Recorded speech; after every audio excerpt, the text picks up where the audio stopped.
Hello students, स्वागत है आप सभी का एक बार फिर से मेरे चैनल सीक्यू साइंस जोन पर। सबसे पहले मैं बात कर रहा हूँ आपके जो एग्जाम चल रही हैं उससे भी जो भी इंपॉर्टेंट क्वेश्चन रिलेटेड मैं जो भी आपका वीडियो लेकर के आ रहा हूँ, ठीक है। तो आज जो सेशन होने वाला है बहुत ही इंपॉर्टेंट होने वाला है। ये जो क्वेश्चन मैं बताऊँगा आपको, और थंबनेल भी आपने देखा हो किसके ऊपर जो ये वीडियो होने वाला आज का बहुत ही इंपॉर्टेंट वीडियो है, ठीक है। तो जो भी आज का जो ये क्वेश्चन बताने वाला हूँ मैं आपको बीएससी थर्ड ईयर के बताने वाला हूँ। जो आपका बीएससी थर्ड ईयर का जो फर्स्ट पेपर होगा आपका क्वांटम का 1 मई को, या फिर अलग अलग यूनिवर्सिटी के अलग अलग डेट है उसके अकॉर्डिंग, पर ये आप ये मान के चलिए कि अगर क्वांटम का जो फर्स्ट पेपर है फिजिक्स का उसके क्वेश्चन आपके लिए मैं लेकर आया हूँ। बहुत ही इंपॉर्टेंट क्वेश्चन होने वाले हैं आज की सेशन के अंदर। इन क्वेश्चन को अच्छे से तैयार कर लीजिए, एग्जाम में ये क्वेश्चन आपको मिलने वाले हैं, ठीक है। क्वेश्चन की अच्छी तैयारी आपको करके जानी है, इनके सॉल्यूशन आपको अच्छे से क्लियर करके जाने हैं, अच्छे से तैयार करना है, और इसका लिखने का तरीका भी आपको यूनिक अपनाना है जिससे आपके अच्छे से नंबर आपके गेन हो सके, ठीक है। तो ध्यान से सुनिएगा, जो भी मैं क्वेश्चन बता रहा हूँ इनको नोट कर लेना, इनके सॉल्यूशन अच्छे से तैयार कर लेना। तो पहला क्वेश्चन होने वाला है हाइजेनबर्ग का अनिश्चितता सिद्धांत क्या है। अब जो सबसे पहला क्वेश्चन है क्वांटम का BSc third year physics first जो पेपर आपका, उसका पहला क्वेश्चन होने वाला है कि हाइजेनबर्ग का अनिश्चितता सिद्धांत क्या होता है।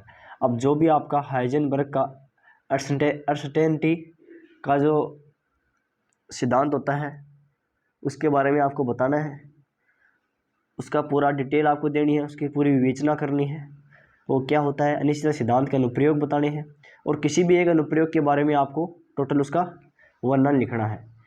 और उसी के अंदर आपको एक और चीज़ बतानी है कि अनिश्चितता सिद्धांत के अनुसार एक विमीय दोलित्र की शून्य बिंदु ऊर्जा की विवेचना कीजिए। क्या करनी है, एक विमीय,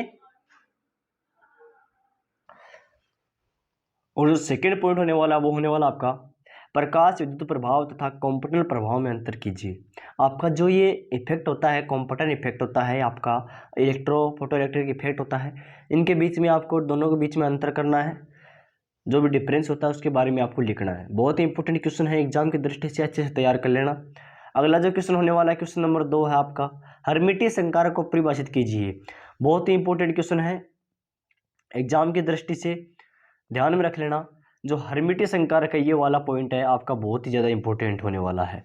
जो हर्मिटिय संकारक है बहुत ज़्यादा इंपॉर्टेंट होने वाला है, इसको ध्यान से रख लेना, ठीक है। आगे देखिए, हर्मिटिय संकारक परिभाषित कीजिए और सिद्ध कीजिए कि संवेग P तथा ऊर्जा E हर्मिटिय संकारक होते हैं। ये बहुत इंपॉर्टेंट एग्जाम में बहुत आता है कि आपको संवेग बताना है आपको संवेग बताना है और E बताना है जो हर्मिटिय संकारक होता है, उसके बारे में ये बताना है कि ये हर्मिटिय संकारक होते हैं, बताइए। बी पॉइंट इसमें क्या होने वाला है कि किसी तरंग पैकेट के लिए सिद्ध कीजिए कि V बराबर Vg, जहाँ V कण का वेग और Vg है तरंग का समूह वेग है, ये आपको प्रदर्शित करना है, ठीक है। क्वेश्चन को अच्छे से नोट कर लेना, एक एक क्वेश्चन को अच्छे से नोट कर लेना, इनका सॉल्यूशन अच्छे से तैयार कर लेना। थर्ड नंबर का क्वेश्चन जो होने वाला है वो कौन सा होने वाला है, थर्ड नंबर क्वेश्चन में पॉइंट नंबर ए है प्लांक की क्वांटम परिकल्पना बताइए। क्या बतानी है, प्लांक की क्वांटम परिकल्पना बतानी है। प्लांक के दोलित्र की माध्य ऊर्जा व कृष्णिका विकिरण के लिए प्लांक विकिरण सूत्र व्युत्पन्न कीजिए। अब आपको जो प्लांक विकिरण सूत्र होता है उसको व्युत्पत्ति करनी है, बहुत इंपॉर्टेंट है, ये भी ध्यान में रख लेना। आगे देखिए, एरेनफेस्ट प्रमेय का कथन दीजिए तथा सिद्ध कीजिए कि, अब एरेनफेस्ट का प्रमेय का जो भी आपको कथन देना है, कथन देना पहले, तो फिर इसका जो भी आपका ये प्रूव है, या तो दोनों आ जाएंगे या फिर इन दोनों में से कोई एक आ जाएगा। इन दोनों कथनों को प्रूव करना है आपको, ठीक है। लास्ट चौथा नंबर का क्वेश्चन जो होने वाला, फोर्थ क्वेश्चन क्या होने वाला है, इसमें ए पॉइंट आपका है द्रव्य तरंगे क्या है, द्रव्य तरंगे क्या होती हैं। डे ब्रोगली परिकल्पना का उल्लेख करते हुए समझाइए कि किस प्रकार डेविसर और जर्मन का प्रयोग इस परिकल्पना का प्रायोगिक सत्यापन करता है। सबसे पहले आपको इसमें द्रव्य तरंगों के बारे में बताना है, टोटल डिटेल देनी है, उसके अकॉर्डिंग उसी के बेस पर आपको क्या बताना है, डी ब्रोगली परिकल्पना का उल्लेख करना है, और उल्लेख करते हुए आपको समझाना है किसके बारे में, जो डेविसन प्रयोग है आपका जर्मन का प्रयोग है, उसकी परिकल्पना का प्रायोगिक प्रदर्शन आपको सत्यापन करना है, ठीक है। इसी में अगला पॉइंट आपका बी है कि यदि एल कोणीय संवेग संकारक है तथा एल एक्स एल वाई एवं एल जेड उसके घटक हैं तो सिद्ध कीजिए। अब इसमें दिया गया है कि जो आपके एल एक्स एल वाई और एल जेड संकारक घटक हैं तो उसके लिए क्या करना है, सिद्ध करना है। क्या सिद्ध करना है कि एल क्रॉस एल बराबर में आपका आइटा एच क्रॉस एल वेक्टर हो जाएगा। सेकेंड आपको सिद्ध करना है, प्रूव करना है कि एल स्क्वायर एल एक्स हो जाएगा आपका एल स्क्वायर एल वाई बराबर में L square L Z square, जो तीनों का जो समान मान होता है उनका मान जो जीरो होता है वो होता है। ये आपको प्रूव करना है। इसमें नेक्स्ट क्वेश्चन है, बहुत इंपॉर्टेंट है, विभव सी डी क्या होती है। जो विभव सी डी क्या होती है उसके बारे में आपको बताना है। अच्छे से देख लेना, थोड़ी सी क्वालिटी अपनी बढ़ा लेना क्योंकि किसी को धुंधला दिखाई दे रहा हो तो, क्योंकि और एक बात और सुन लेना, ये से मत सोच लेना ये कहीं से उठा के बताए हैं मैंने, कहीं से भी ले लीजिए, किसी भी इंस्टीट्यूट से ले लीजिए, किसी भी आप बुक से पढ़ रहे हैं, किसी भी आप सोर्स से पढ़ रहे हैं, किसी भी सीरीज से पढ़ रहे हैं, किसी भी इंस्टीट्यूट से पढ़ रहे हैं, किसी भी यूट्यूब चैनल से पढ़ रहे हैं, कोई दिक्कत नहीं है। जहाँ भी क्वेश्चन देखोगे सभी जगह एक ही आपको क्वेश्चन मिलेंगे, क्योंकि क्वेश्चन कोई अलग अलग नहीं होते हैं। जो इंपॉर्टेंट क्वेश्चन होते हैं वो सभी में समान ही होता है, सब लोग एक जैसे बनाते हैं, सभी एक जैसे होते हैं और सभी एक जैसे डालते हैं। क्वेश्चन कोई अलग नहीं होता है, अलग अलग क्वेश्चन होते हैं तो एग्जाम में कुछ नहीं आता। जो क्वेश्चन इंपॉर्टेंट होते हैं, रिपीटेड होते हैं, वही क्वेश्चन डाले जाते हैं, वो सभी के समान तो होंगे ही। ठीक है, उसको आप साइड में कर दीजिए। अगला प्रश्न है, विभव सी डी क्या होती है। एक कण के लिए परिवर्तन व पारगमन गुणांक प्राप्त कीजिए जबकि कण की ऊर्जा E का मान विभव सी डी की ऊंचाई Vx से अधिक हो, और दर्शाइए कि परावर्तन व पारगमन गुणांकों का योग एकांक होता है। ये आपको बहुत ज़्यादा इंपॉर्टेंट चीज़ है, आपको दर्शानी है। ठीक है, इसमें बी पॉइंट आपका होने वाला है कि एक विमीय विभव बॉक्स में स्थित कण के लिए, एक विमीय विभव बॉक्स में स्थित कण के लिए ऊर्जा, आइगेन मान तथा आइगेन फलन ज्ञात करना है तथा इसका त्रिविम बॉक्स के लिए प्रसामान्यीकरण कीजिए। ऊर्जा स्तरों की अपभ्रष्ट को समझाइए। जो आपका अपभ्रष्ट हो रहा है ऊर्जा स्तरों में उसको आपको समझाना है। जो ये वाला पॉइंट है बहुत इंपॉर्टेंट है। ठीक है, आगे देखिए क्वेश्चन नंबर 2, सुरंग प्रभाव क्या होता है। उसी के अंदर चल रहा है ये क्वेश्चन 9, क्वेश्चन 10, 7, 6 ये चल रहा है, सीरीज में चल रहा है, लेकिन अलग अलग यूनिट से दिखाया है तो मैंने ये लिखा रखा है। ठीक है, सुरंग प्रभाव क्या होता है। अल्फा 6 की सुरंगन प्रभाव के उदाहरण के रूप में विवेचना कीजिए।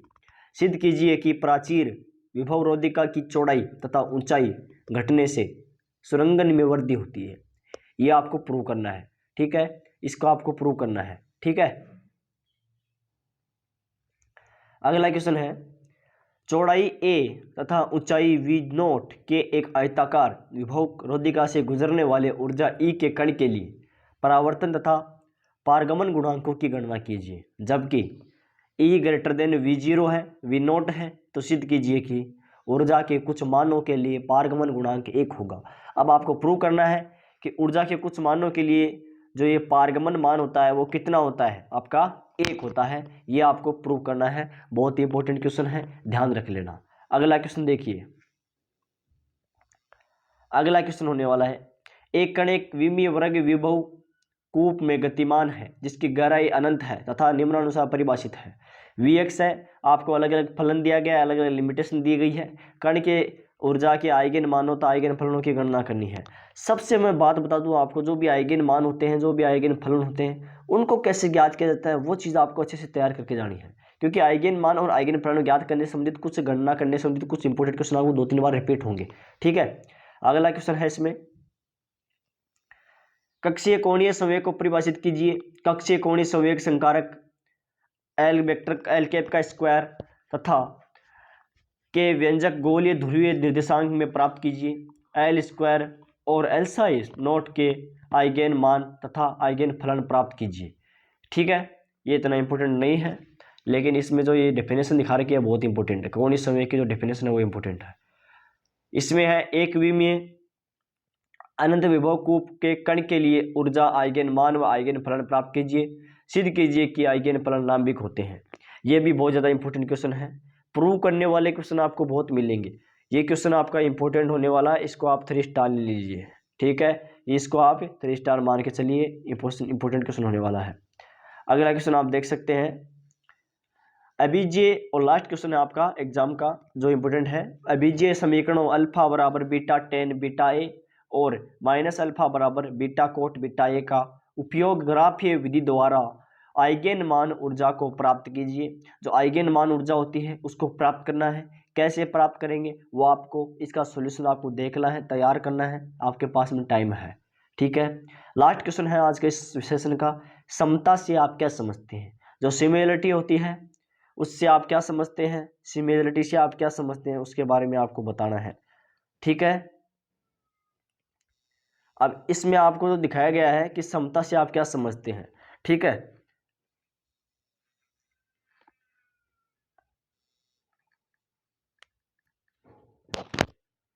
ये आपका लास्ट क्वेश्चन हो गया, समता से आप क्या समझते हैं, उचित उदाहरण देखकर समझाइए। ठीक है, तो ये थे इंपॉर्टेंट क्वेश्चन, बहुत इंपॉर्टेंट है, एग्जाम देख के चले लेना, इनका सोल्यूशन अच्छे से तैयार कर लेना। आई होप सब लोगों ने ये क्वेश्चन देखे होंगे। कमेंट करके जरूर बताना, एग्जाम देने के बाद में कमेंट करके बताया करो कितने क्वेश्चन आए कितने क्वेश्चन नहीं आए, लेकिन 80% चांसेस यही रहते हैं कि एग्जाम में क्वेश्चन आपको मिलेंगे। कमेंट करके जरूर बताना, जिसकी भी एग्जाम हो गए वो कमेंट करके जरूर बताना कि इसके अंदर से जितने भी क्वेश्चन आए वो कितने आए, कितना हेल्पफुल रहा, कमेंट करके जरूर बताना। Thanks for watching video.